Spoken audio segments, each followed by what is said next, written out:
क्यों चाहते हैं शरिया कानून? और बड़े जोर से हंस रहे थे जब उन्होंने कहा 2050 में जो है इनकी जनसंख्या ज्यादा हो जाएगी। क्या यही स्ट्रेटेजी है मौलाना साहब और उन जैसे सोच वालों की? देखिए, जो अश्विनी उपाध्याय ने कहा उस बात पे मैं कुछ केवल तथ्य रखना चाहता हूं, बाकी आपके दर्शक स्वयं निर्णय कर लेंगे। अभी कश्मीर का जब मुद्दा आया तो कहा जाता था एकमात्र मुस्लिम डोमिनेंट स्टेट, और एकमात्र स्टेट थी जहां एससी एसटी को रिजर्वेशन नहीं था। एकमात्र स्टेट थी जहां पर की सफाई कर्मचारी अपने परंपरागत पैतृक व्यवसाय करने को बाध्य था, चाहे उसका बच्चा पीएचडी कर दे। दूसरी बात आई है, दूर दक्षिण में आ जाइए, मल्लापुरम देश का ऐसा एक जिला बन गया है जहां 97-98% मुस्लिम हो गए, ऑलमोस्ट मुस्लिम जिला हो गया। वहां की जिला परिषद ने एक प्रस्ताव पारित किया कि लड़का लड़की की शादी की जो एज है 21 और 18 साल, लड़की की घटाकर 2 साल कम कर दिया। और आप मजेदार बात, जून 2013 में केरल की सरकार ने कहा कि यह प्रस्ताव कर दिया जाए। ये क्या था जनाब? ये बताइए, 2 यूनिवर्सिटीज, जामिया मिलिया और अलीगढ़ मुस्लिम यूनिवर्सिटी, जहां मुस्लिम वर्चस्व हो गया, खत्म कर दिया गया एससी एसटी का रिजर्वेशन। कहा गया 50% मुस्लिम का रिजर्वेशन होगा। तो मौलाना साहब, मैं कहना चाहता हूं, जिन संस्थाओं में, जिन राज्यों में, जिन जिलों में मुस्लिम वर्चस्व हो जाता है, वहां पर ऐसे प्रस्ताव पारित होते हैं, तो फिर जो अश्विनी उपाध्याय कह रहे हैं, ऐसी आशंका लोगों के मन में क्यों नहीं पैदा होती? माजिद हैदरी साहब ने एक बात कही, अगर वो कह रहे हैं इस्लामी कानून लागू कर दिया जाए, रशीदी साहब और माजिद हैदरी साहब, तो जहां तक मेरी जानकारी है, इस्लाम में तो एक मुता निकाह का भी प्रावधान है, शॉर्ट टर्म मैरिज, वो कुछ घंटे की भी हो सकती है। और इस्लाम के अनुसार औरत की गवाही का अकेले कोई वैल्यू नहीं है, तो किसी के साथ बलात्कार होगा, काजी से लेटर जारी हो जाएगा, ये तो मुता निकाह था, और अकेले लड़की की बात, उसकी कोई वैल्यू नहीं है, तो हालत खराब हो जाएगी। इसलिए मैं कहना चाहता हूं, और एक और बात लाइटर नोट पे, देखिए, आज की दुनिया में साइंस आगे बढ़ रही है। मुता नहीं है इस्लाम में। मौलाना साहब एक बात सुन लीजिए, आज दुनिया में साइंस आगे जा रही है। आज ही हमारे नहीं, इस्लाम में मुता नहीं है। गलत कोड मत करो सुधांशु भाई। पहले 3 महीनों में आ जाएगी।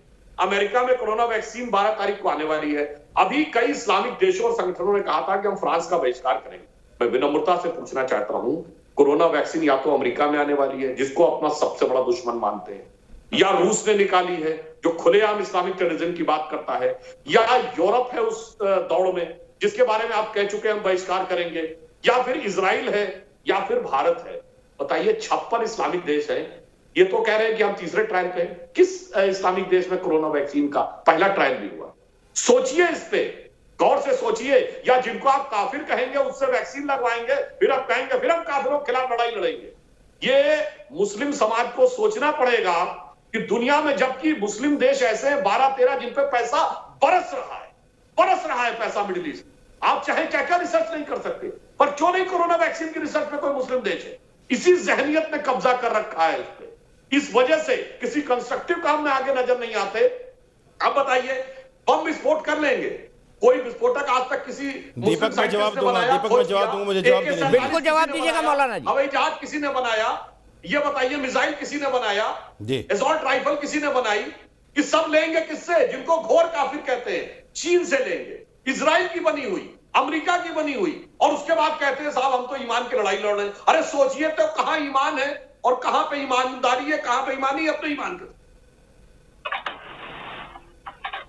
मौलाना साजिद रशीदी जी, अब मुझे एक बात बताइए, ये इन्होंने बोला था हर 20 मिनट में एक बलात्कार होता है, पर हलाला के नाम पर जो होता है, बहु विवाह के नाम पर जो होता है, 3 तलाक के नाम पर जो आपके घरों में होता है, उसके बारे में क्यों आप नहीं बोलते, जिसके बारे में चिल्ला कर माजिद हैदरी बोल रहे थे? मैं जवाब दे देता हूं, सुनिए, 1 मिनट दीजिए मुझे 1 मिनट दीजिए, मैं बात करता हूं, मैं जवाब देता हूं।